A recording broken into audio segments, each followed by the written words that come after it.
நம்ம potato capsicum பொடி பண்ண போகிறோம். பாருங்கள், நல்லா பொடி பண்ணி வச்சுருக்கேன். வாங்க இதை நம்ம தாளிச்சிடலாம். இப்போ எண்ணெய் காஞ்சிருச்சு, நம்ம கடுகு போட்டுடலாம், கடலைப்பருப்பு போட்டுடலாம், இப்போ சோம்பு கொஞ்சம்,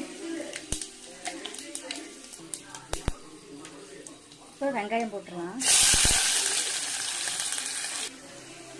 இப்போ நம்ம கருவேப்பிலை ஒரு வரமிளகா போட்டுக்கலாம். போட்டுட்டு நல்லா வதக்கிக்கோங்க.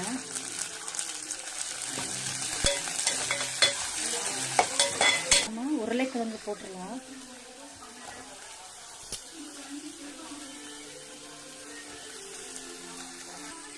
இப்போ கல்லுப்பு போட்டுடலாம்.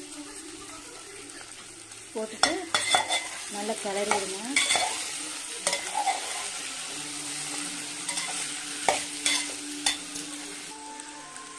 கொஞ்சம் தண்ணி ஊற்றிக்கலாம். கலரிட்டு நல்லா மூடி வச்சுருங்க. சிம்மில் வச்சுக்கோங்க.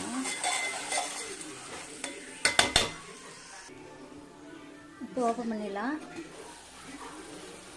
2 நிமிஷம் நல்லா கிளறி விட்டே இருங்க. அப்போ தான் நல்லா வேகும். இப்போ பாருங்க, அரை வேக்காடு வெந்திருக்குது. இப்போ நம்ம கேப்சிகம் போட்டுடலாம்.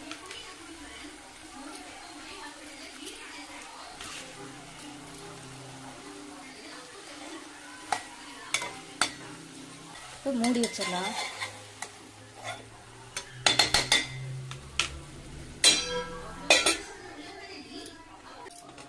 ஓப்பன் பண்ணிடலாம். ஓப்பன் பண்ணிவிட்டு பாருங்கள், எந்த அளவுக்கு ஆயிடுச்சு பாருங்கள். அப்போ இதில் நம்ம மசால் பொடி போட்டுடலாம். பாருங்கள், மிளகாத்தூள், சீரகத்தூள், சிக்கன் மசாலா பொடி, மஞ்சத்தூள், இது எல்லாத்தையும் போட்டுடலாம். போட்டுட்டு நல்லா கிளறிக்கணும்.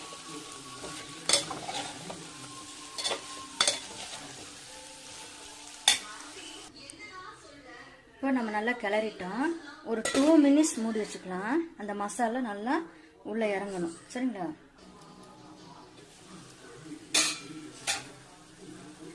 இப்போ கொத்தமல்லி தழை போட்டுடலாம். கொஞ்சம் மிளகுத்தூள் போட்டுடலாம். எனக்கு ஏற்க காரம் போட்டிருக்கோம். போட்டு பரட்டி எடுத்துங்க. உருளைக்கிழங்கு கேப்சிகம் பொரியல் ரெடி.